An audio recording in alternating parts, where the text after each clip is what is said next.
You are small, smaller than you will ever be again.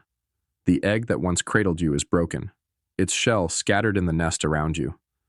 The world is bright, almost too bright, and your limbs feel weak as you try to move. You are not alone. Your siblings are here, wriggling, chirping, blinking at the vastness of their new world. Your mother watches over you. She is massive, towering, her dark feathers ruffled from weeks of guarding the nest. Her eyes, yellow and unblinking, study the trees, the sky, the shadows beyond. Danger is everywhere. You do not understand this yet, but she does. The nest is hidden beneath a tangle of ferns and low-growing cycads. The air is thick with heat, damp with the scent of wet earth and rotting leaves. In the distance, something crashes through the undergrowth. A larger predator, maybe a tyrannosaurus, maybe something smaller, but just as deadly. Your mother raises her head, muscles tensed. You and your siblings freeze, instinct locking you into stillness. Eventually, the sound fades. Your mother relaxes, but only slightly. You are always hungry. At first, she feeds you soft scraps of meat, regurgitated from her own hunts. It smells rich, thick, with iron, and you swallow it eagerly. Soon, she brings back larger pieces, chunks torn from some unfortunate dinosaur. You and your siblings fight over the food, pecking and nipping, learning the rules of survival. The strongest get the most. You learn quickly. Time passes. Days blur together in a cycle of eating, growing, and testing your legs. Your feathers begin to darken, your tail strengthens, your claws sharpen. You chase insects in the leaf litter, pouncing clumsily, snapping your jaws around anything that moves. Sometimes you succeed. Other times you tumble headfirst into the dirt, chirping in frustration. Your siblings watch, and when they fail, you watch them too. One day, your mother does not return immediately. The sun dips low, turning the sky a burnt orange, and shadows stretch long through the trees. You feel something new, unease. Hunger gnaws at your belly, and the world beyond the nest suddenly feels vast and unknowable. You do not understand yet that you will have to leave it soon, that the safety of this hidden place is temporary.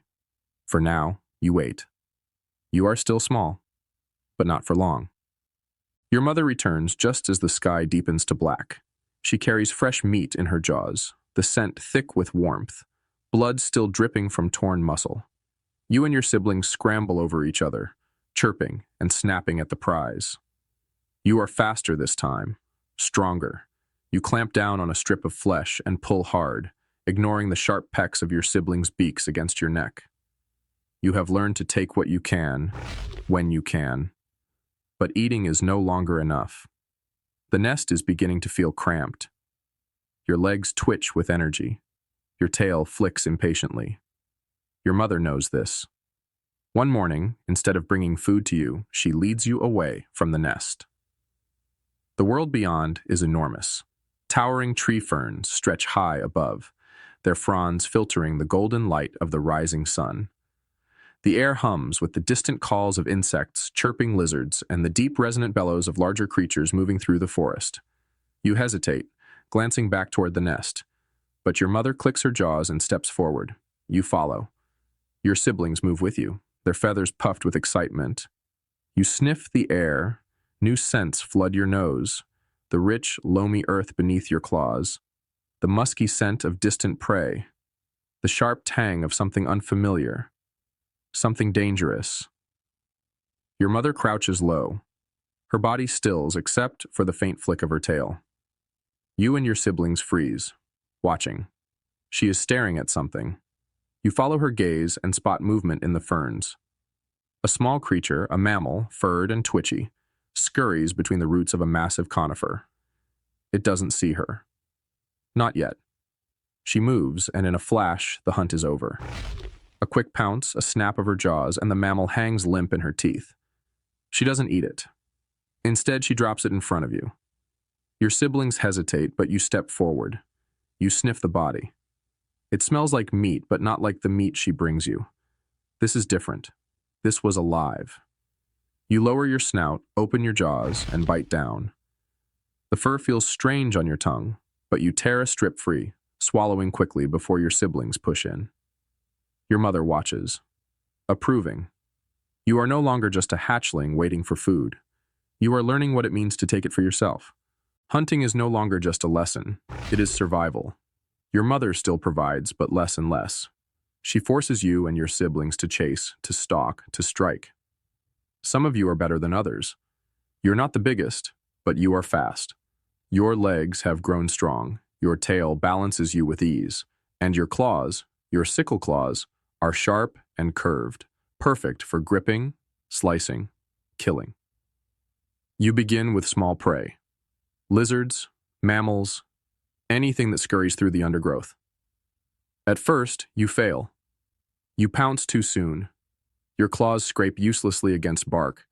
Your jaws snap at empty air. Your siblings are no better. The prey is always quicker, disappearing into cracks, vanishing into burrows. You hiss in frustration. But you learn. You watch. You wait. You listen. The rustle of leaves, the twitch of a nose, the tiny betraying flick of a tail. And then, movement. A lizard darts from the shadows, its body stiff with fear. You launch forward. Your legs pump, your tail swings, your eyes lock on its zigzagging path. It veers left, but you expect that.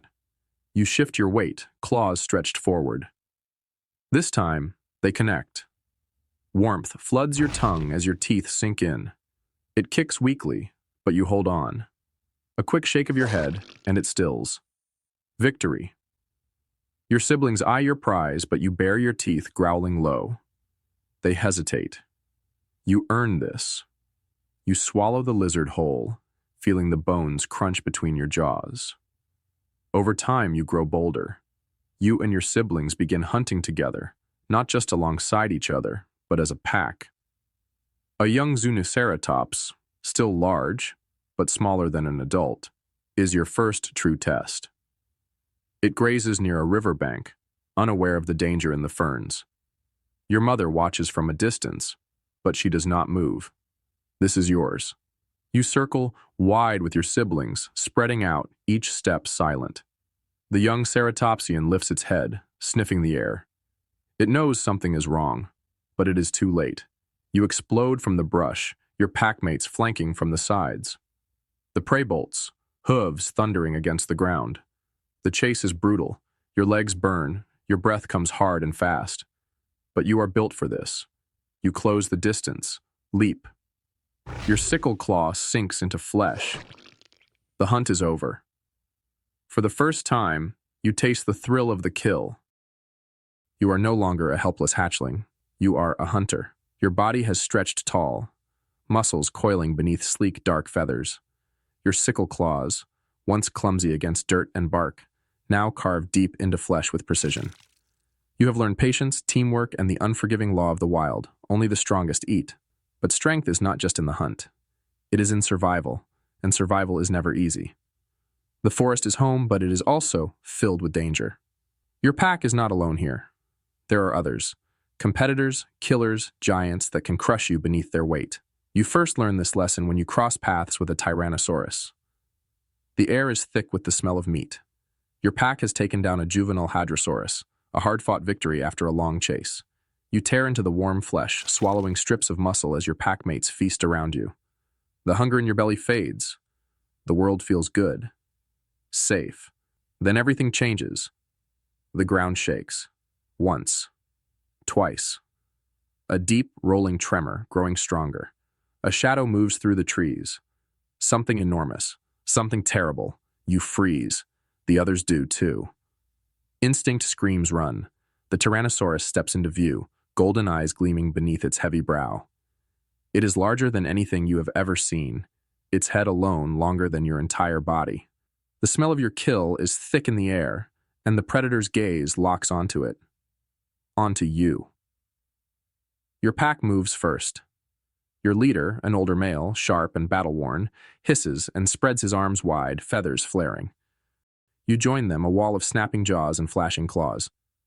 The Tyrannosaurus does not care. It roars, a sound so deep it rattles your bones. Then it lunges. You scatter. Run, run, run. The trees blur as you sprint, your feet barely touching the ground. Your pack flees in every direction, survival tearing you apart. You dive into a thicket, heart hammering, breath coming in sharp gasps. Silence. Then, in the distance, the deep, wet sound of tearing flesh. The kill is no longer yours. The wild belongs to no one. The loss of your kill stings, but hunger is a stronger pain. You and your pack regroup days later, leaner, hungrier, more cautious. The forest has not changed. It is still vast, still teeming with life. But you have changed. You have learned that strength alone does not make you the greatest predator. Strength must be paired with caution, with patience, with strategy. And strategy comes at a cost. Your pack hunts again. A herd of Utahraptors moves through the trees, their frilled heads bobbing as they graze, their beaked mouths pulling up ferns. They are wary, always shifting, always sniffing the air.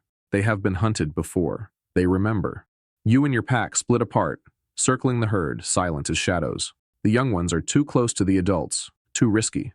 You wait, muscles coiled, watching for weakness. Then you see it. One of the adults limps. An injury. Old or new. It does not matter. The others move around it, protective but distracted. The perfect opportunity. The leader of your pack moves first, slipping forward like a whisper of wind. You follow, heart pounding, the others flanking wide. The injured ceratopsian's ears twitch, sensing something unseen. It lifts its head. Too late. You strike. The herd explodes into motion. The ground shakes as heavy bodies crash through the undergrowth. Your target tries to follow, but its leg betrays it. It stumbles, and in that moment, you are upon it. Teeth sink into flesh. Claws rake against its hide. It thrashes, bellows, a deep rumbling cry of panic. It kicks wildly, horns slashing the air. One of your packmates miscalculates, too slow, too close. The ceratopsian's head jerks, and the horn catches flesh. A scream. Your packmate is thrown aside, crumpling to the ground. The injured ceratopsian stumbles forward using the chaos to flee. The hunt is over. The pack has failed. But you do not care about the prey anymore. You rush to your fallen packmate. He breathes in quick, shallow bursts, his side torn open where the horn struck. The others gather close, their bodies tense with uncertainty. Your leader nudges him, urging him to rise. He tries. He fails. He will not survive. The forest does not mourn. The pack lingers as night falls, but in the morning they will leave. You will leave. Survival moves forward. It does not wait. It does not look back. Pain erupts through your shoulder as your leader's teeth sink deep, forcing you downward. The world tilts. Dirt, feathers, snarls. You twist, lashing out with your sickle claw, feeling it scrape against flesh. He grunts but does not let go. Your vision sharpens, narrowing to a single truth. If you lose, you die. With a final desperate kick, you strike his belly, deep enough to hurt. His grip loosens. You wrench free and stumble back, blood dripping from your wounds. He does not pursue. He watches, panting, feathers fluffed in warning. You know what this means. You have lost. Not your life, but your place. Your packmates do not look at you. They simply turn away, dragging the kill with them, leaving you standing alone in the dust. You do not follow. You cannot. The pack is no longer yours. For the first time since you hatched, you are alone. The silence is different now. You limp through the undergrowth, your wounds stinging, your belly hollow. Every snap of a branch, every rustle of leaves could be a predator. You are vulnerable. Prey, if you are not careful. But you are careful. You scavenge, snatching up lizards and insects, sniffing out old kills left behind by larger predators. The meat is rotten, sour on your tongue, but it keeps you moving. Days pass.